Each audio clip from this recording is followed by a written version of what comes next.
How are you doing today, Mr. Fillmore? Come here, my lad. I feel my time is limited.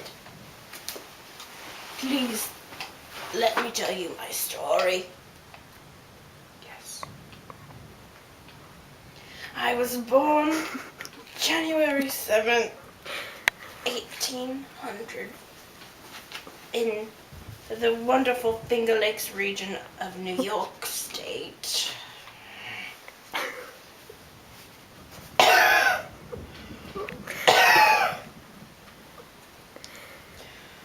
I was the second of 9 children. I grew up. My mom was Phoebe Millard. My dad, Nathaniel Fillmore. Growing up, my father apprenticed me in the respectable profession of cloth making. But I despised it greatly. I left my father after 4 months of apprenticing for him. And I went to the New Hope Academy, where I met I went to the New Hope Academy for 6 months in 1819. There, I met lovely Abigail Powers, who would become my wife. I also began fulfilling my passion by studying law.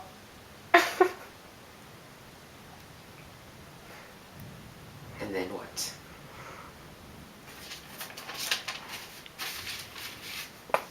I had 2 beautiful children, Millard Powers Fillmore and Mary Abigail Fillmore, with my wife.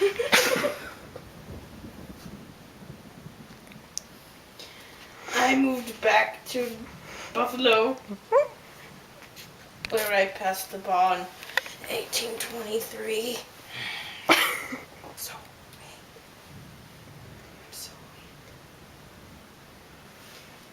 It all started in 1834, when I formed my law partnership with my dearest friend, Nathan, who would later serve in my cabinet as Postmaster General. Not to toot my own horn, but it became one of the most prestigious firms in New York State. And then? I had 2 beautiful children with my wife Abigail. My son's name was Millard Powers Fillmore. My daughter's name was Mary Abigail Fillmore. As a family, we moved back to Buffalo to raise my family. I then passed the bar in 1823. Was it successful? Yes, I passed. Yes, I passed the bar. It was successful. What was your most memorable moment about being New York State Comptroller? I revised New York's banking system, making it a model for the future. Weren't you president? Indeed, I was. Who did you run against? In the election? In the election, yes. I ran against Zachary Taylor and Lewis Cass. Martin Van Buren in the 1848 election, of course. In 1856, I ran against James Buchanan and John C. Fremont. I, of course, lost that election. Do you want me to speak of my political history? I would like that, yes. Well, where do I begin? I got my start in 1828 in the New York State Assembly, where I served in the 23rd Congress, along with the 25th, 26th, and 27th. I declined renomination in 1842, though. After serving in the Congress, I ran for governor of New York, representing the Whig candidate, but I was unsuccessful. If you were to die earlier, who would have taken over for you?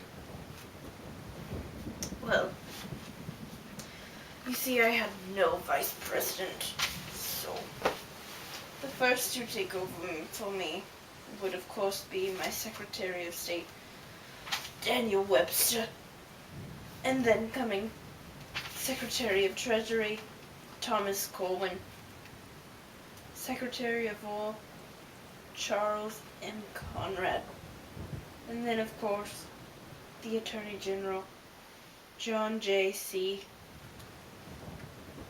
Who are your 3 prominent cabinet members? Well, I had 2 Secretaries of War, which was George W. Crawford, signed in 1850. He was already in place when I got into office.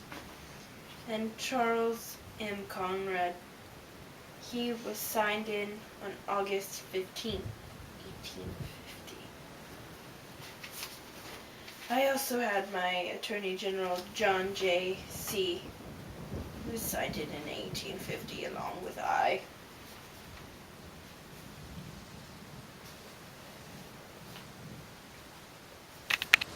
So tell me some of your roles as president.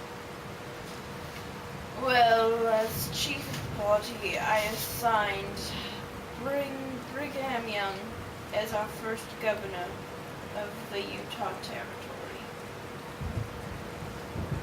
As the chief legislator, I signed the Fugitive Slave Act of 1850. I also admitted California into the Union in 1850. I signed the Compromise of 1850, compromising North and South.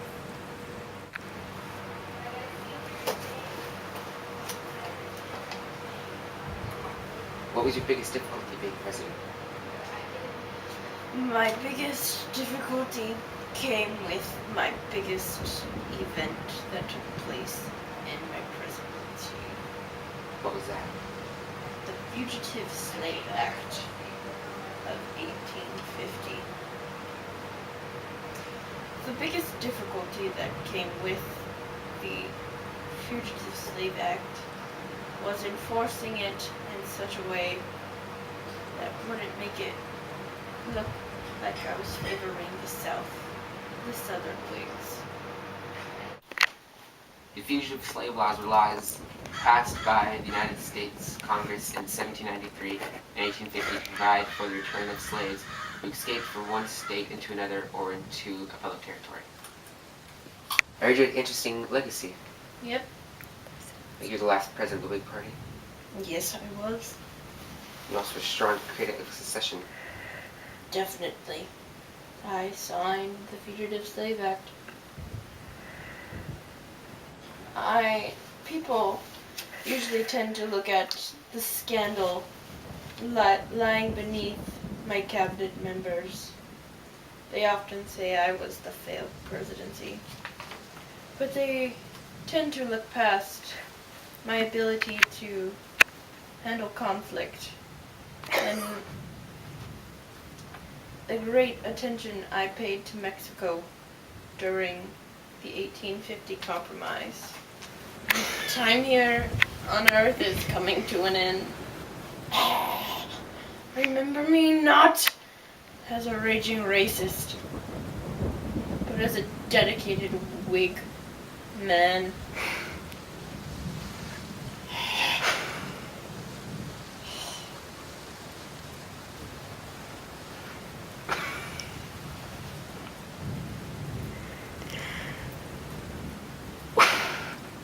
Time of death, 11:10 p.m., March 8th, 1874.